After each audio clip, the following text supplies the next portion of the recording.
Vladimir, prezado professor,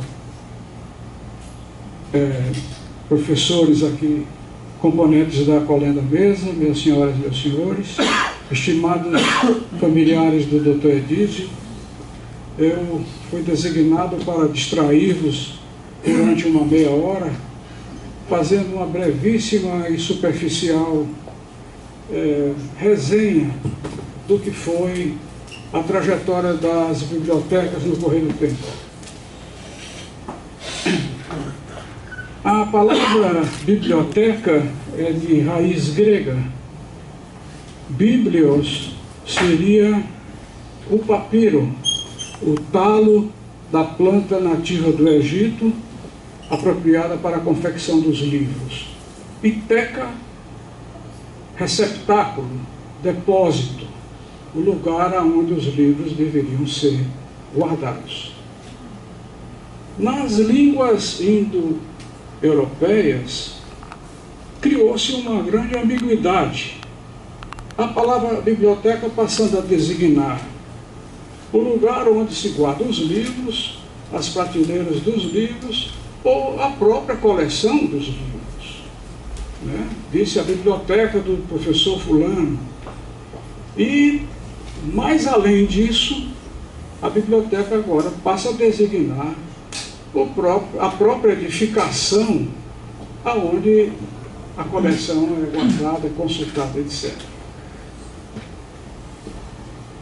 A razão da biblioteca é, de fato, o livro. Biblioteca e livro são indissociáveis. O que distingue o homem em sua posição na Terra dos demais animais é a razão. A razão nos faz humanos. E essa razão é expressada como motor principal de nossa individualidade no célebre aforismo de Descartes, que penso, logo existo. O que nos faz humanos é justamente o nosso pensamento. Mas critica-se de um modo pertinente que o aforismo de Descartes é incompleto. Porque é necessário que, além de pensar, o homem expresse seu pensamento. Não adianta ninguém pensar calado e não dizer nada para ninguém do seu pensamento, das suas ideias. Não se estabeleceria o diálogo, o contraponto, a controvérsia, a discussão filosófica, matemática, literária, etc. Então, seria mais apropriado, quer dizer assim, penso e expresso meu pensamento, logo existo. A natureza nos proveu da maneira de nos expressar, através da fala. Não só somos o único animal que pensa, mas também somos o único animal que fala. A fala traduz de maneira não absolutamente perfeita, mas bastante própria, o que nos vai na cabeça. Durante muito tempo, a humanidade era ágrafa, não se escrevia. E todo o conhecimento e tudo que se fazia na área do pensamento se guardava na memória. A memória falha, a memória erra, a memória se engana. Então, logo, os homens cuidaram de obter um meio de fixar o pensamento de um modo material.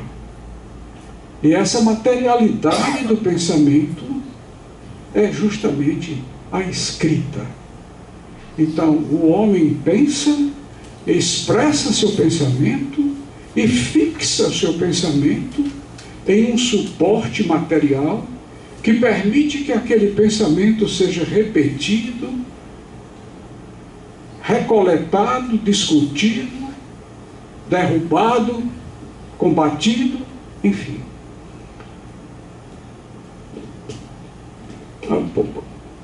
A primeira ali. É tido como livro todo aquilo que é capaz de sustentar uma escrita passível de ser passada à posteridade como a transmissão de uma ideia. Aquele pedacinho de arenito ali foi encontrado numa caverna de Bómbulos, no sul, na África do Sul. E em meio a outros pequenos objetos, conchas, contas, armas de sílex, etc., que demonstravam que fazia parte de um agrupamento humano. Restos de ossos de animais consumidos, restos de fogueira, o que mostra que ali havia um ajuntamento humano.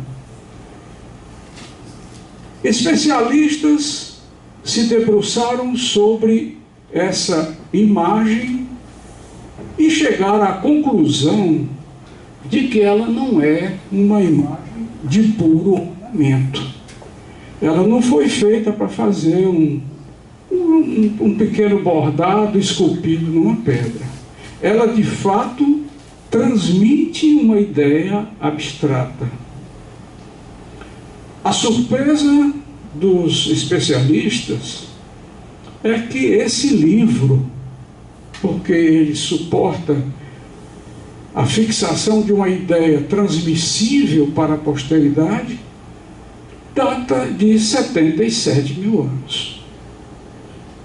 Data em que se achava que os seres humanos mal haviam saído da sua condição de quadrúpedes. Seguinte: 40 mil anos tem aqueles ossos que são tíbias de babuínos, que foram encontrados numa caverna habitada em Uganda e que tem 40 mil anos. Aqueles cortezinhos que foram feitos com instrumentos de sílex, né, não são também ornamentos. A máxima que rege a mente dos decifradores de códigos é interessante. Eles dizem assim: não há nada que uma mente humana conceba que uma mente outra humana não decifre. Então, não há códigos invioláveis. Você pode juntar quem quiser, faça qualquer código, um outro grupo decifrará. Pois bem, aquilo ali foi objeto de estudo prolongado por arqueólogos, e eles concluíram, com muito espanto, que aquilo ali é uma tabela matemática. Ali estão anotados todos os números primos, ali estão anotadas rudimentos de operações matemáticas, e no livro que consultei, eu não quis trazer para não prolongar, está a decifração disso tudo matematicamente provado. 40 mil anos.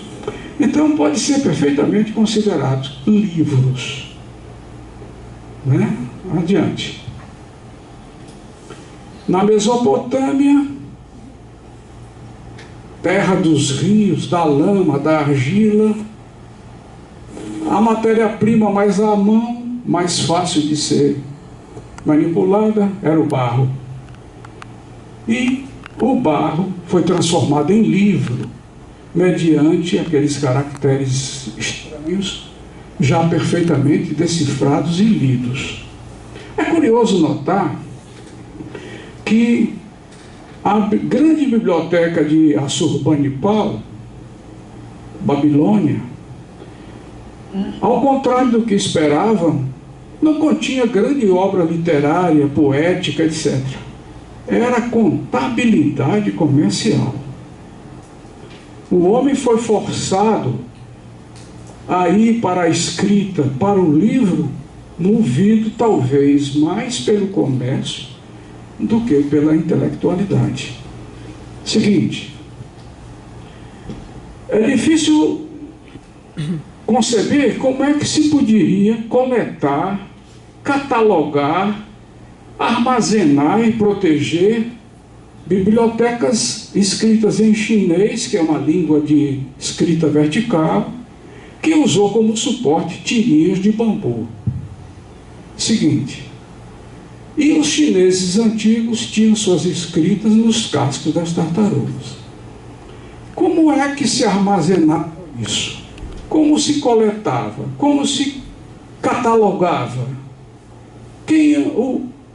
Como era a questão do usuário ter acesso a essas escritas?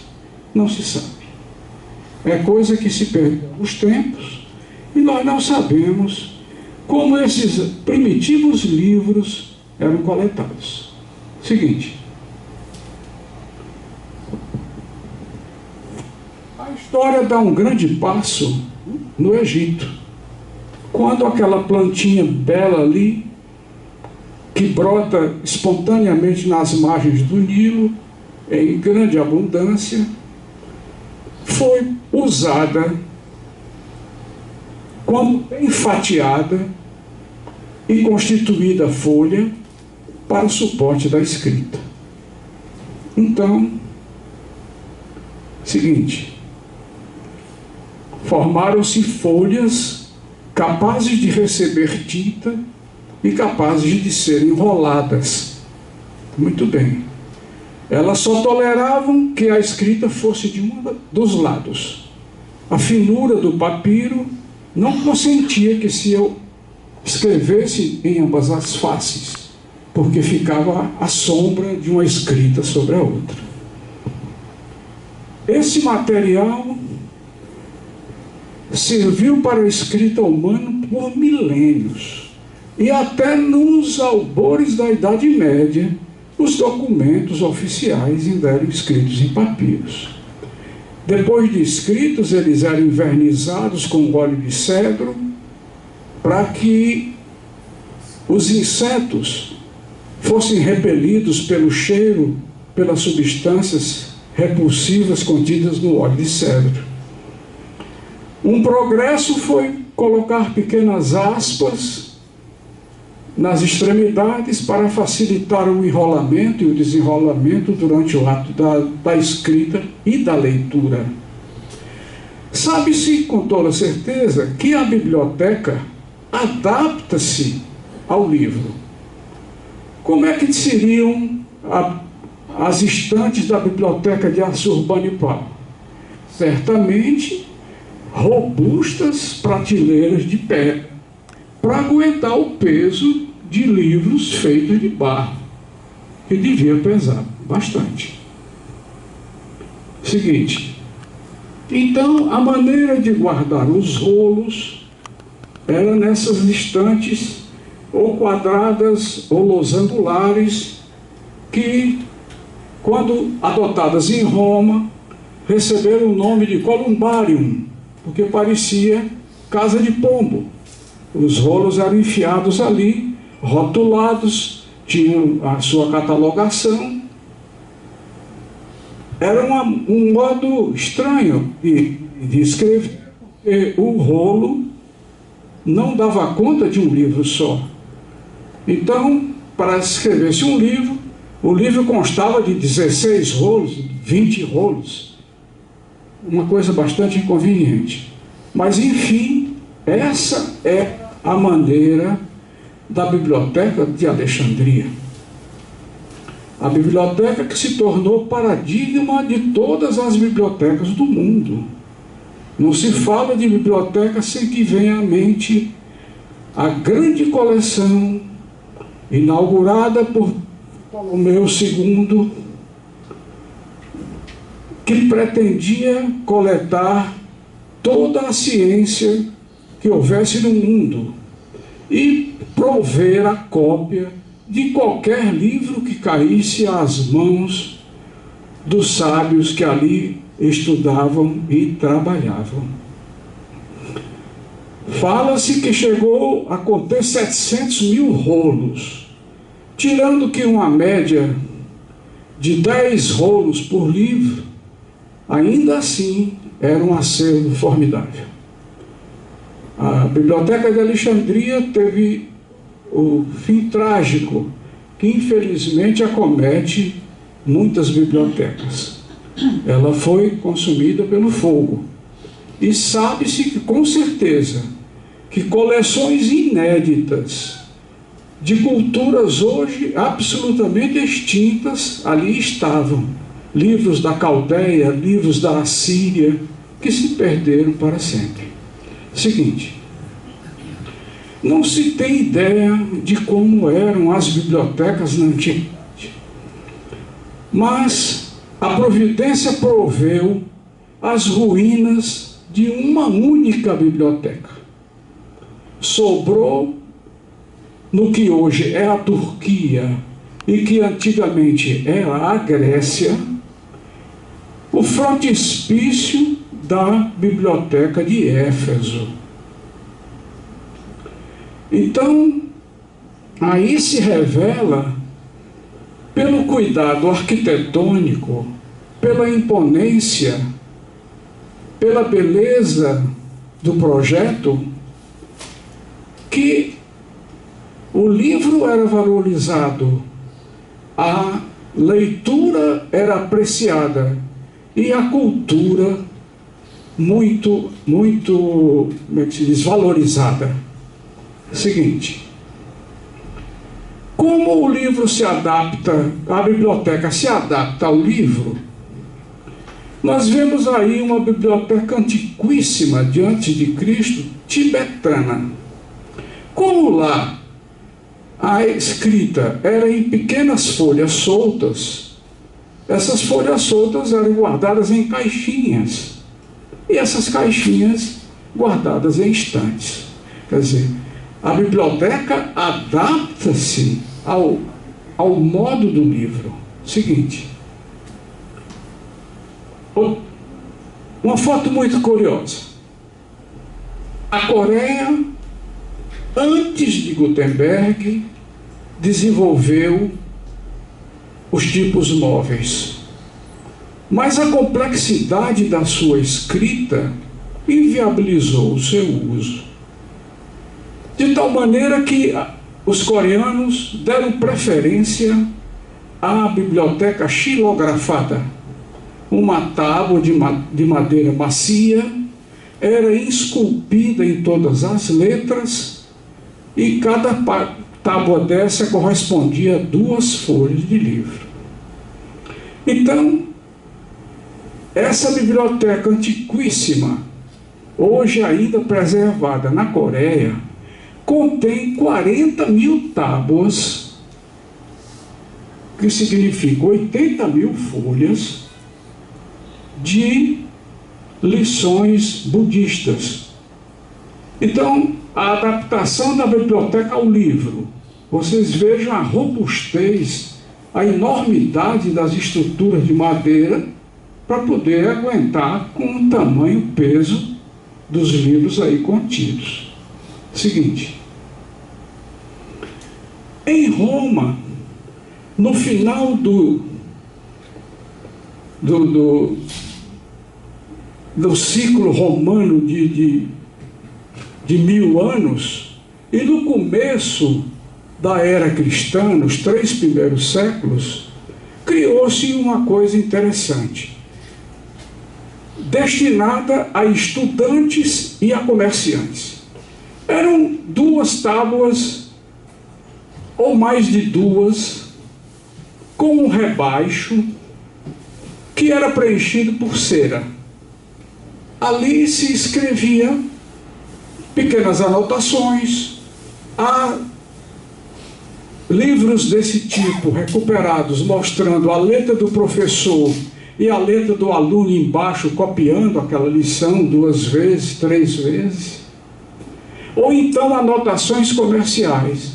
Findo o exercício, era simplesmente passar uma espátulazinha sobre a cera, alisava e ficava de novo, como uma lousa que se usou durante muito tempo nas escolas, que o aluno passava um apagador. Qual é a importância disso para a história da biblioteca? É que essa estrutura, o díptico, o tríptico, que são aquelas 3 tábuazinhas ali, presas por dobradiças de correia, inspiraram a nova forma que o livro teria. O livro passaria do rolo ao códice. E a invenção do códice é creditada aos cristãos, porque aos cristãos interessava portar livros pequenos que pudessem ser ocultos debaixo das suas roupas para serem transportados clandestinamente, uma vez que o cristianismo era uma seita perseguida pelos governos. Então, aos cristãos devemos, inspirados eles naqueles livrinhos de madeira, a criação do códice. É o seguinte, um novo invento. Faltou papiro. Por questões comerciais, por questões de guerra, por questões econômicas, o papiro que vinha do Egito e da Sicília escasseou. Então, o mundo culto logo se mobilizou para tentar conseguir um novo suporte para se escrever.